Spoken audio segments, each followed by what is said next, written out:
Ah! Ah!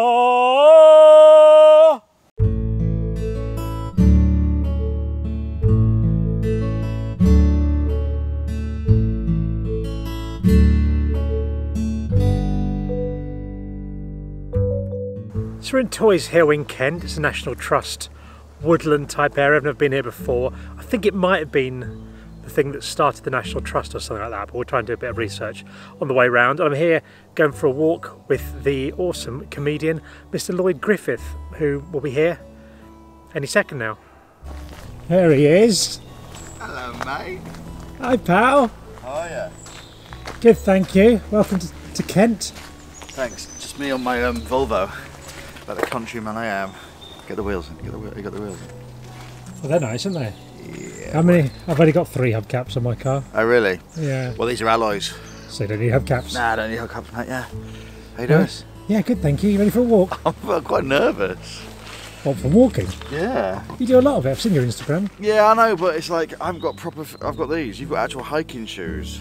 I've got trainers with quite clearly holes in. I'll be fine, mate. But yeah, no, I'm quite excited about it. Big fan of the channel. So Lloyd, have a look at that and teach us about where we are today. Well, I actually know a little bit about Toys Hill already. I think it was £12.95. Robert Toys, he paid 12 dimes to the Manor of Otford for the rights to keep the pigs on Otford Woods. And I think it's like that him or his family gave the area their names to the area. So that's just like the main things that you need to know. That's interesting. Dimes, is that what? Is that what the D stands for? I didn't even see that. So I think, Lloyd, up here is our mega viewpoint that we're heading towards. Well, I like the look. There's like a little hut thing. That's incredible, isn't it? Listen to that as well. That's lovely. That's really nice and peaceful. I like that they've limited the viewpoint to a very specific bench and built hedge all around the rest of it. So you only allowed to sit here. Look at that, that is stunning. Wow, where is that? I know it's England. So we're in the Kent Weald, I'm not sure how you pronounce it. Kent World. Kent Weald. We're in Kent World, yeah. That's how you pronounce it. That is amazing. Yeah. And just the sound of a man chainsawing his ex-wife in his garden. Oh, lovely that's stuff. really gone through brain. But I like this as well. This is like, are these gallows? I don't know what it is. I don't have a degree in history, but I think these would have been gallows for people to... Stocks? Stocks, that's what gallows I where meant, you got hung, wasn't it? yeah, no. You have to kneel down to get hung here. Yeah, you would. Yeah, maybe I think these are stocks. Okay, I like it. It's quite because the chainsaw and this. It's quite a gruesome. Yeah, should we go back in the woods? Yeah, I think You've it's seen the view. Safer there.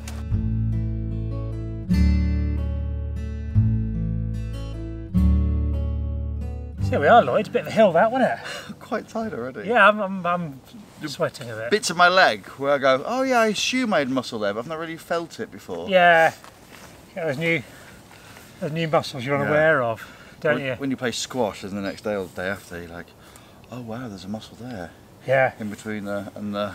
Yeah, skiing's the one for me that, I mean, back in the day, that's the one for me. I know I've mentioned this all the time, it's probably quite annoying for people, but that's the bit where you go, I've done it a couple of times. That's where you suddenly go, I did not know there was a bit there, a bit there that gets affected. Do you do a lot of walking? I know you do, Lloyd, because I follow you on Instagram. I do. I try and do a lot of walking, and I live in like central London. Well, not central. I mean, I don't live in like Trafalgar Square, but I mean, maybe fairly central. Yeah. Zone 1, Zone 2? Yeah, well, there's no tube, but no. I'd say Zone 1. Okay. If I was an estate agent, it's in a very vibrant area. So I walk a lot around London, and I love doing that. I love walking by the river, and just if I've got meetings in town, occasionally I'll be like, oh, do you know what? I might cycle to there, walk the rest, or just walk the whole thing. It's good, and because I am a what is known medically as a fat man. Yeah. It's good to walk as opposed to run. I do still run, but if I'm running 5 or 6 times a week, like the old knees will crumble. My knees give in a so yeah, I like walking, but it's nice to get out of London. And the little fact about where we are, which is, what's it called? Toys Hill. Toys Hill. Little fact about Toys Hill, distance-wise, it's miles away from my house. Is it? Yeah. Okay. Yeah. Well, nice to be here, yeah, lovely to be here. But it's nice to get out, breath of fresh air, layers on, Yeah. sweat it out. When you mentioned walking in for meetings in town, I had an idea that if I was a bit younger, when I go for meetings in town, what could do is start driving an Uber, and I could go in and just Uber my way in and Uber my way back. If I'm driving in anyway, No. do a few Ubers. The only thing that would go wrong is if you then picked up the person you had a meeting with. Oh, no. Yeah. If they go, where are you going? Because you have to go, I'm only picking someone up if they're going to exactly the same location as me. But I think you can sort of, on the way there it might be hard, but on the way home you can say, I'm on my way home, apparently, and you press a button on your app. It takes you home. I think so. Oh, really? I've never I driven remember back in the day when, before Uber, and you'd get like black cabs, and you'd like hail down a cab in central London like 2 in the morning, and you go, hello mate, and go, where are you going, son? You're going, I'm going Battersea. You go, nah mate, I'm going the other way. And they just wouldn't. You go, that's not your job. Yeah. You can't pick where you want to go. There's like steam coming off the ground and stuff. What is that? Steam? Yeah, steam. Yeah. It is steam, but is it steam because it's like, it's getting warm? I don't know. And there's water on the thing? And I don't know. I like it though. it's really nice. It's like we're on a film set or a music video. Yeah. There's like a dry ice like- machine yeah, I put there exactly, yeah. beforehand. There's like a bloke called Steve who's just like, turn the generator off quickly, get the steam out. You're from Grimsby. I am from Grimsby. Do you do much walking when you're up there? Yeah, There's a lot of nice coastal walks, I'd imagine. I did a lot of lockdown in Grimsby, as we were talking about every day on the podcast. So yeah, And- Lloyd and I, incidentally, if you don't know, Lloyd and I over lockdown did a podcast called Cooped Up. I still dabble occasionally in it. Available on all podcast mongery things. Carry on. Well, we were speaking every day, and I would tell you about my walks, and often I'd go along the seafront, Cleethorpes seafront. So I'm from Grimsby, but my mum lives in Cleethorpes now, and it's got a gorgeous seafront. And like it's got a very seaside seafront, and then if you walk beyond, going kind of like east down the coast, some beautiful, beautiful walks, and you could walk all the way down to, say, like, if you wanted to, Donanook or Skegness, To Skeggy. if you wanted to. I went to take you a Butlins at day. Skegness once. Yeah, Not great. there isn't anymore, it? is it? Is it still there? I think it's still there. Yeah, I think Is it's it? still there. I think my mum went to a 70s weekend. I loved it. One of the best times I've ever had as a kid. Really? Yeah, I loved it. But it's a very kid-orientated thing, but then they do have like adult weekends. Yeah. Where it's like hip hop and soul, or kind of like Motown, fun. Yeah. Dogging. You're a comedian, Lloyd. You stumbled before that. You're a comedian. You are technically a comedian. Technically, you're a comedian. Technically a comedian. You've been doing gigs now that are socially distanced. What are they like? Weird at first, but then just so grateful to be back out gigging. Because the one thing that I've been doing it for like 10 years now, and it's just been a constant in your life. 10 years gigging anything between 4 and 10 times a week, because you'll double up some nights and stuff. So to not do it for 6 months mentally was quite unsettling, because that's my kind of like outlet. I've always been like the class clown at school, like a bit of an idiot, and that kind of filtered through to the stand-up, and almost that was my outlet. So I was becoming less of a div to my mates and family, and then that was just then I was just channeling it all into stand-up, and then creating a craft and doing a job that way. So to not do it for 6 months was it was a bit hard to get around that. There was online gigs, but then when the actual gigs came back, socially distanced. Some people wear masks inside, some people don't. Socially distanced outside. But yeah, every gig's different now. Whereas before, you'd kind of know what you're going into. Are you going into a room of anything between 12 people to 12,000 people, and you just know that they're all facing this way. They're all bunched in tightly in a dark room, and they're there to have fun. Whereas now, like I did a gig yesterday in Southwell or Southwell in Nottinghamshire, and it was in a pub, and it was socially distanced, so everyone was on their tables in their pods, but like with the plastic in between the table. So it still worked. Still people still laughed. I think people are just grateful to get out and listen to comedy and just kind of like make lights of it. So Do you still get heckling in it? last night there was a bloke who was a Sucker Aim fan, and he was just, as I was walking on, he was like, "You fat bastard, you fat." I was like, "What you, mate? It's 3 o'clock on a Sunday. It's the Lord's Day. We're in a pub in Southwell next to a minster, and he was like, "Yeah, sorry, I misjudged that, didn't I?" He was there. He came afterwards. He was very nice. But yeah, not necessarily. I think there's very much of a vibe of we're all in this together. Yeah, no. So it's comedians whilst they're doing it, you know, there's still an element of not risk, but everyone's got to be careful. So I think no, it's not as heckly anymore. And anyone that heckles at a gig, it's like it's weird. It is weird to do. Like, I don't get it. It's the only art form where, and you know, comedy theoretically is an art form, and I think people just take it for granted. It's just a fat man telling jokes about his waist or whatever you're doing.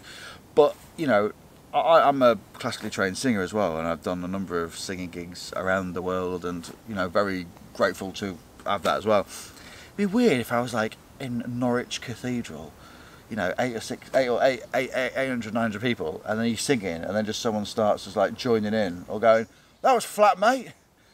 You're awful." You know what I mean? Yeah. Going, what are you doing? The whole crowd like, "Get out." Whereas in comedy, it's deemed acceptable because there's that little bit of give and take from, you know, from the audience and stuff. So ballet, like you wouldn't get it going. No. Why are you wearing tights, mate? Why are you wearing... Hello, pal. Hello, doggy. So it's like, so yeah, it's weird, and I think people do it because they're looking for attention, and everyone thinks they're a comedian. You know, I think not everyone, but you know, I think people that want to heckle basically would like a go at it, but it's, you know, it's a big difference between saying shouting one thing out in a crowd to then being able to crash 20 minutes or an hour. I can imagine. I like when you say it's weird in different art forms and that. It's the same in sports. Like, I don't get why in tennis and golf you have to be silent when they're playing, and why you can shout abuse at people, mothers football, and wives at football. Yeah, at football you can literally be metres away from someone like, ah. I went to see a hashtag United game the other day, and it was so weird because I haven't been to a match obviously since probably February or March, and I was that close to the, obviously, you know, within 2 metres, the players there, and there's one of the lads that was for Surrey Rangers who was being a bit of an idiot, and I was like, "Your beard's awful, mate." I was like, "Oh my god, I'm heckling." And I kept going, "I like your little beard." I was like, calm down. And there's nowhere else in sport, like at golf. Like I play a lot of golf, and it's like you get told off if your shirt's not tucked in. Yeah. And so it's just like, "Oh yeah, no, sorry, yeah." Whereas at football, it's like, "Your mum puts on a lovely spread." It's like it's really weird, isn't it? It is weird. But don't you think tennis would be better if they had like chants and stuff like that, or people just screaming abuse? Yeah. But also as well, what I find at tennis is if there's something funny that happens in the crowd, like, you know, it gets such a massive laugh. Yeah. But it's actually not that funny. Yeah. 100%. Like they just get, you know, like the Come On Team, whenever Andy was playing, it was always a little bit funny. And then I saw like, what's the Australian tennis player called? A tall guy. Really, like, oh my god. How recently talking now? Or Yeah. Oh, he's got a. Oh my god. Can I Google it? If you like. But he was. Oh, we're in a wood, aren't we? What's Australian? You're giggling Australian tennis player. Tennis players. Ready? Yeah. Nick Kyrgios. Okay. I didn't even know he was Australian, but yeah, okay. Yeah. So Nick Kyrgios. There was like he gives himself a little bit of chat. There was one the other day. It came up on TikTok where he was basically just like saying, "Oh, why can't I do a first serve?" And then he basically hit his second one, and someone said, and he kind of like did a fault on the second one. Someone, "Why can't you do a second serve?" And like the whole tennis court just broke into laughter. Yeah. And he was laughing. I was like, yeah, I know exactly what you mean. You just get a bit more grace. It's like, if you think this is funny, you should watch American Pie 2. Exactly, You'd lose your mind. Yeah. So it's just different things are found different, you know.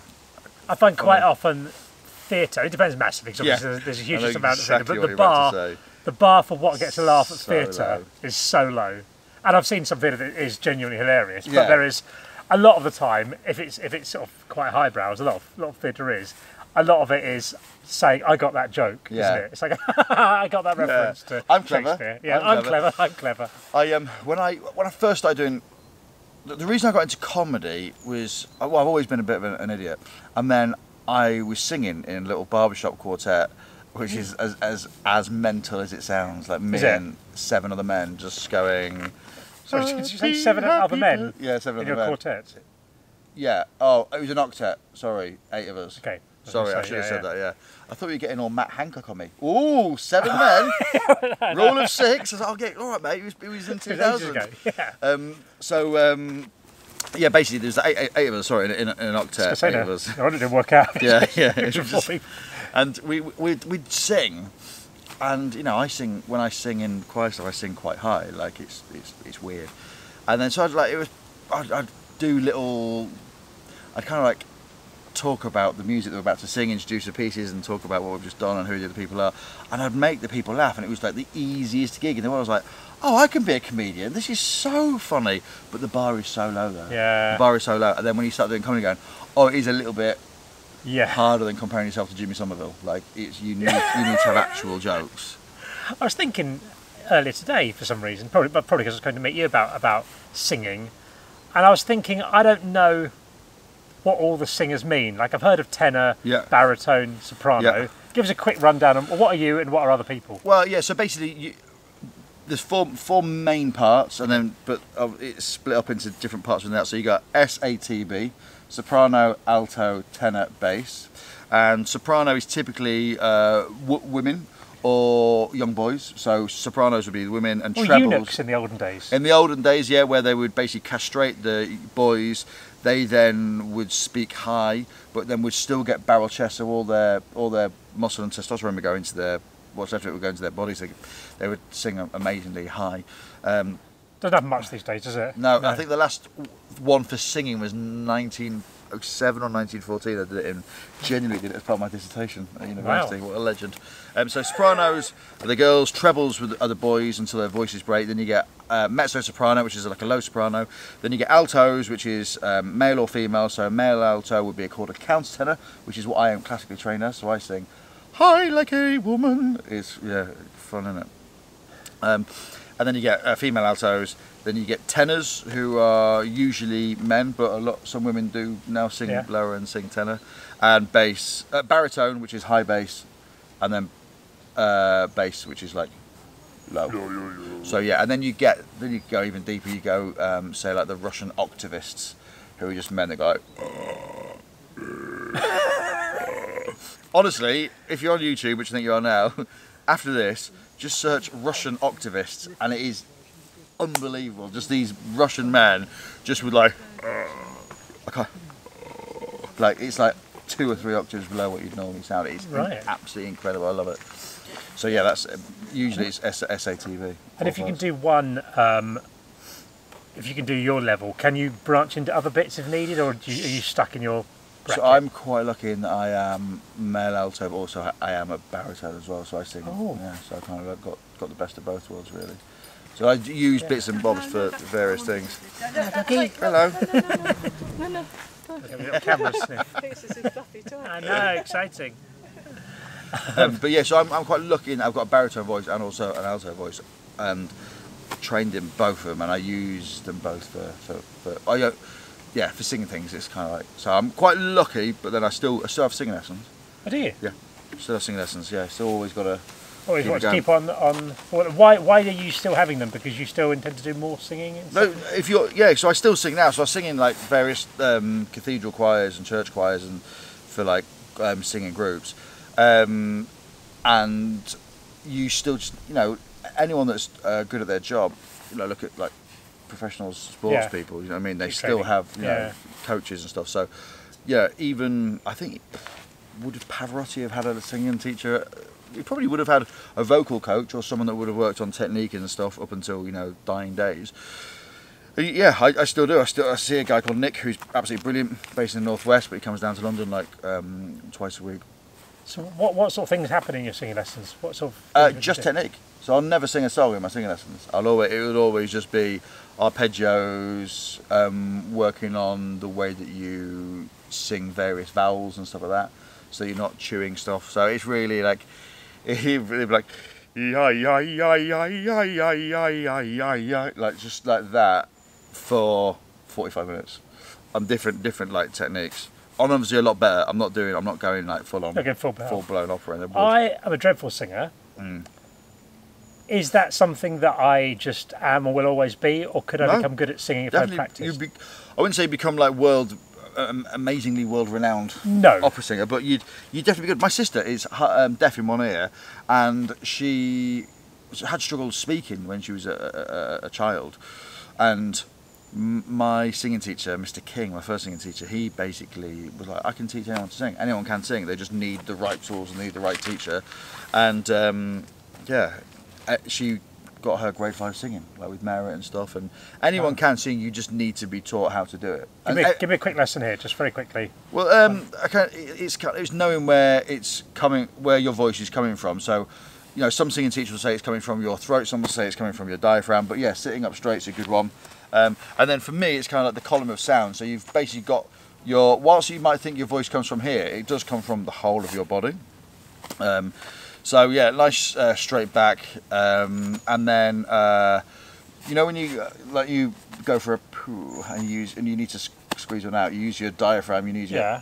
So you're going to use that quite a lot. That's an accident. Yeah, go on. So you're going to use and you're like ho ho ho ho ho ho ho ho ho. Less of the chest, more the ho ho ho. That's it. There we go. Ho, okay. ho, ho. So yeah, and then just make sure. A lot of people have their mouths closed. You need to get your mouth as open as possible, because then a lot of sound then just stays in your mouth. Usually 3 fingers is kind of like that. In a wood with Robbie Knox. And then Ho ho ho. yeah, and then it's basically just letting go. So just you know, just like we're just gonna sing ah. Oh. Okay, that's good. Now that came from your throat. Yes. You went, ah. So go. Oh. Okay, but bit now your mouth is open. Oh. Okay, yeah, and now do it about 4 times as loud. Oh. There you go. Because it doesn't sound much, but like that was just louder. But you're basically Quite enjoyed that. yeah. So you're like ah. Quite nice acoustic. Oh. But you're still holding in. You're still holding in. Oh. That's it. And then there we hit like a bit of a roof there, because you were worried about your tessitura, which is like your break in your voice. You were worried about that, your voice breaking. So don't have to worry about anything. And it's just to start off with, you almost kind of like just want to shake yourself first, just so that you're getting any rust off, and just have another go. Oh. Yeah. But at the end, you were, ah, and you kind of like came in. Okay. So I've got to commit to it. Yeah, so like, ah. Oh. Yeah, it's getting there. It's getting Still there. a bit throaty, that one felt. Still a bit throaty, so you just need a lot more with your stomach, so you can. Yeah. Ah. Oh. Get in there, yeah, get in there. So Okay. it's less with the throat. You will need to use your throat, because that's where your vocal cords are. But you just need to know that a lot of the power comes from your lungs, from your body. Quite fun, that, isn't it? It is quite, you know, like. I've never sung that loud. Yeah, well, that's the thing. People don't, and I guess, you know, I live in London, as I've mentioned. I have to go to like practice rooms, so that I then don't like, because if I was just singing in my gaff, people would be like, "Shut up, you fat idiot." Yeah. So you just go and sit in a room and sing. So yeah, just go and sit in a room and sing. There's a lot of like padded cells, not padded cells, padded rooms. Yeah. Padded cells is a very different thing, isn't it? Padded rooms in London, and then you just go in there and just absolutely let loose. But it's knowing, it's having control. The main thing is having control, and also just letting loose, and then just being able to.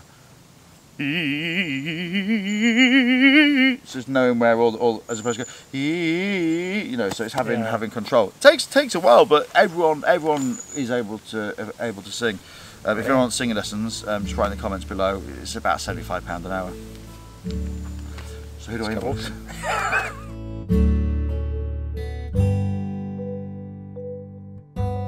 It's a strange little place here, isn't it, Lloyd? Yeah, it feels like the kind of place that there's a bit of a clearing where you'd have like some sort of ritual. Very affected by the Great Storm of 1987, this place was, apparently, Lloyd. Yeah, well, Sevenoaks and the area was Yeah. heavily involved. I'm going to investigate further.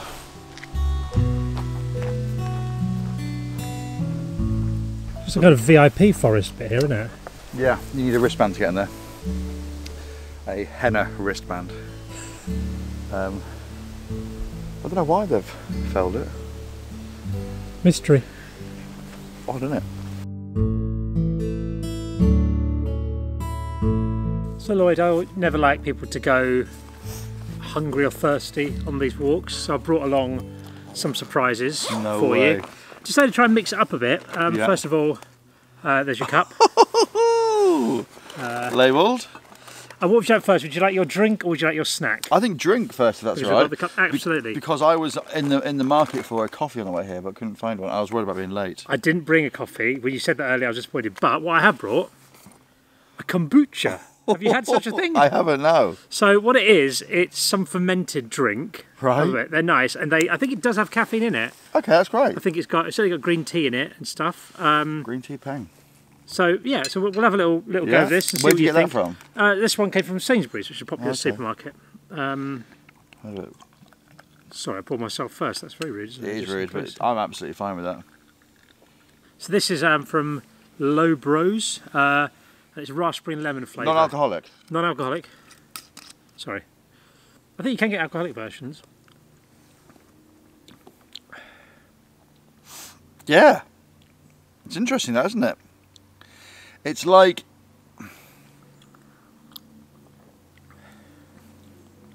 Oh, I tell you what. It's made my gums go all kind of like... It's quite got bitter. living stuff inside it that will help your colon out. You put it in this way, by the way. Don't oh, right, okay, don't go bottoms up. Bottle in. Yeah. Can I have a little look at that? Yeah, have a look. Help yourself to it. Naturally low in sugar, organic raspberry and lemon. Quite a big thing, your gut biome, apparently. They reckon it can have like quite a lot to do with your health. Yeah, 100%. I've started eating a bit more. I've started eating a lot more fruit and veg, and it helps with feeling better. Does it? That is the most ridiculous thing I think I've ever said. Obviously it does, but it's not until you actually do it and go, oh right, yeah, no, it really, really does help. Guys, eat more greens. I remember being in Canada when I lived in ski resort Whistler. I like skiing, by the way. I remember being in there, and I was a bit run down, a bit tired, and all this. Had no energy and all this. I just made a pasta with loads of vegetables and just ate that for like 3 days. I felt incredible. Yeah, that's the thing. I like that, and it's got 1 million living cultures. Did you say that? I didn't say that. I didn't put a figure on it, but it's got 100 million. 100 million. 100 million living cultures. It's quite a lot, isn't it? Just more. Yeah, I won't mind it. That'll do. Thank you. I've started using Stuff probiotics in the morning. Have you? Is that like Yakult? Well, this one's called Simprove. You can do like a 8-week thing, and it helps with your the colon and all that apparently. Nice, good colon chat. I'll give you a snack now while we're here as well. Now I've got this because there's a section in my local Sainsbury's that is limited edition stuff. So it's there for a bit, and if it's popular it stays, if not it goes away. Right. So you sort of got to vote with your wallet, I guess. So I thought I'd get this while I could. And also I picked this because I've seen your stand-up show and you talked about how much you love the chili heatwave Doritos. No. What have you got? So this isn't chili heatwave, but this is smoked chili plantain crisps. So plantain, which is a bit like that sort of, I guess, Caribbean banana type thing, isn't it? You've got to cook it. 179 calories per pack. Natural 100% ingredients, suitable for vegans. Gluten-free, great. So gluten-free and also 100 million. Yeah. I mean, you're really. That's what one of these looks like. You're really sorting out my body, aren't you? Plantain. There we go. Take that. There we go. Look at that. That's my first one. Oh, it's a triple. Okay, let's give it a go.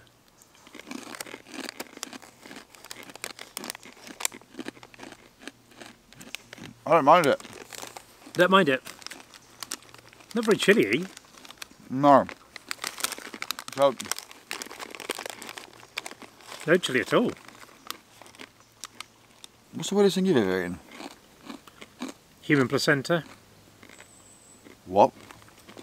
Oh, when we had our first child, Kitty, you know, she was born accidentally on the bathroom floor. In that we haven't. Have I told you this? Oh. Right. So, we're planning to go to hospital like normal people, yeah. like normal humans. And you say like normal humans, but I think the end of this story isn't like normal humans. No, it escalates very quickly, over a few years. Not that quickly. So anyway, we were supposed to be going to the hospital, and it's quite a long story. I'll cut it as short as I can. We during the night, when Bev woke me up and said, I think my waters are broken. It was our first child, so we didn't really know what to expect. And we phoned up the hospital and said, I think my waters are broken. We went, yeah, no, it sounds like that. And then the person on the phone went, oh my God, I've got to go, and hung up. So I don't know what happened. We thought, well, it can't be that urgent. So we went back to sleep.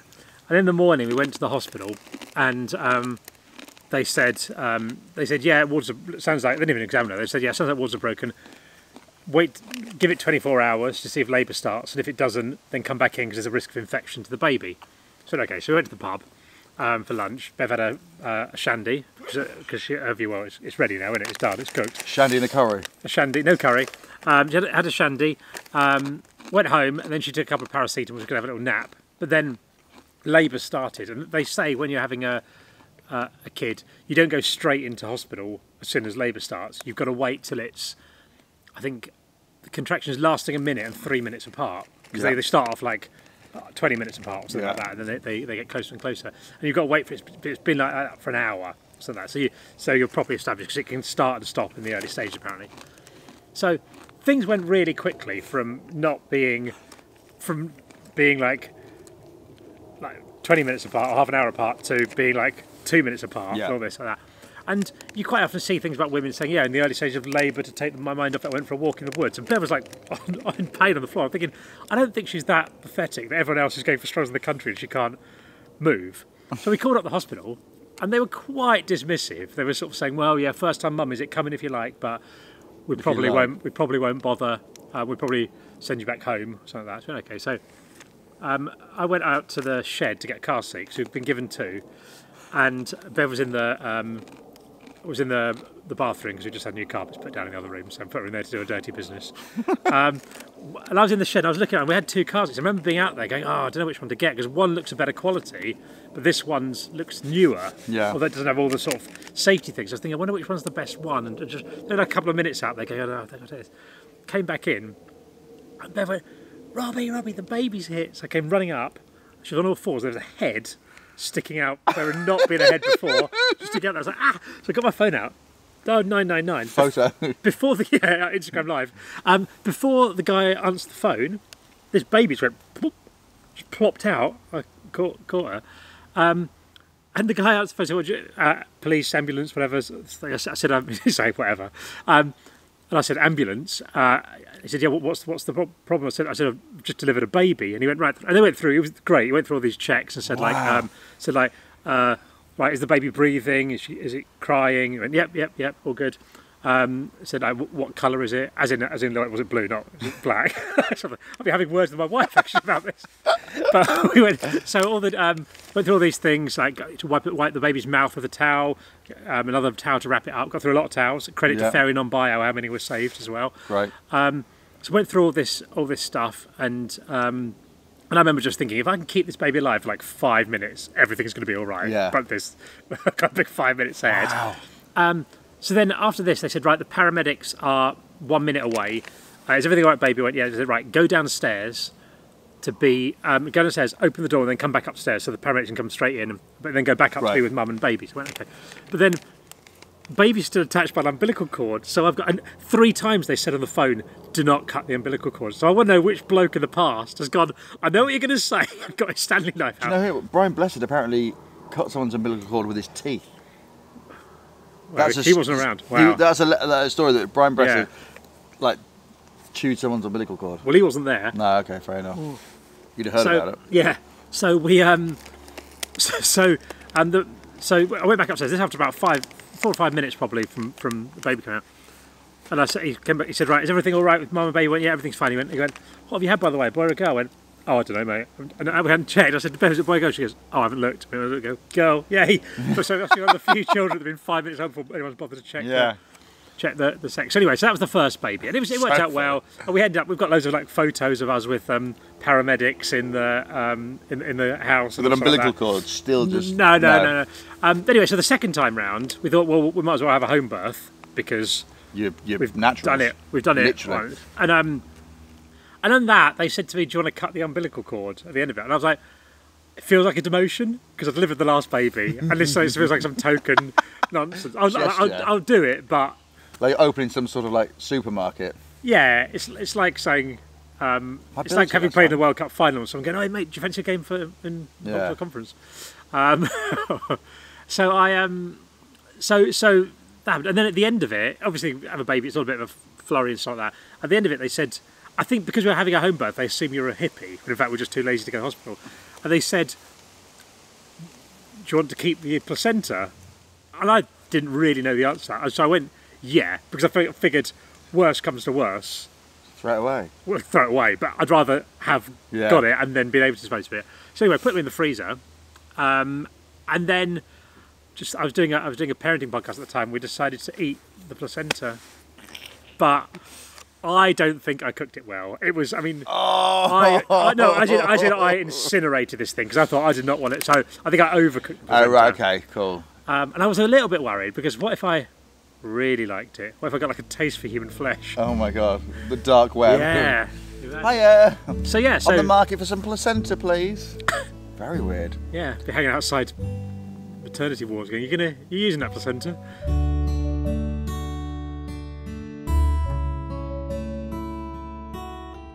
Weardale Manor. What do you know about Weardale Manor, Lloyd? What? You know a bit about Weardale Manor, don't you? Well, yeah, it was a summer country retreat. And it's hard to imagine the grand country home of Lord and Lady Weardale that once, stood here where we're standing. Today, all that remains of that manor is just a bit of lawn and the terrace in front of you, and some original walls and steps. Actually, if you look carefully, I think you can see the tennis courts as well, actually. Which direction would that be in, Lloyd?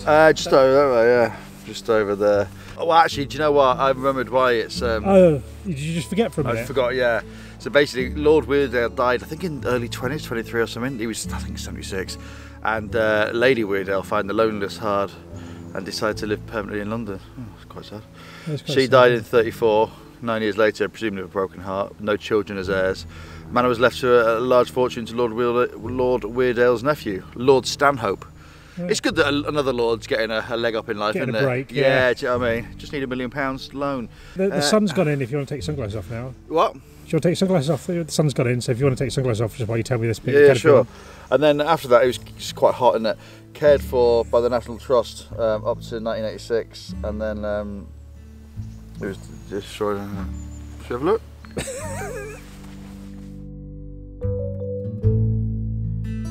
Right, Lloyd, that's the end of our walking adventure. Have you had a nice time? I've had a lovely time. Lovely to get out of London. Lovely fresh air, the woods, the steam coming from the floor, the deserted manor. Nice singing. The plantain. The kombucha. The placenta. Placenta. It's been a lovely, lovely trip. Go to see Lloyd doing his stand-up when he's able to do that more fully, or now? 2025. 2025. And also, he's got a YouTube channel that I used to edit videos for him, but he's grown up like a big boy and does it himself now. It takes me so long. What's it called? Premier League Fan Reactions? Yeah, Premier League Fan Reactions. Lloyd Griffith Comedian YouTube. Just search it, I'll be there. It's good, very good. Anyway, thanks for walking. Robbie, thanks for having me. It's been a pleasure. I'm going to go and get some more singing practice. Visit england.co.uk. La la la la la la la.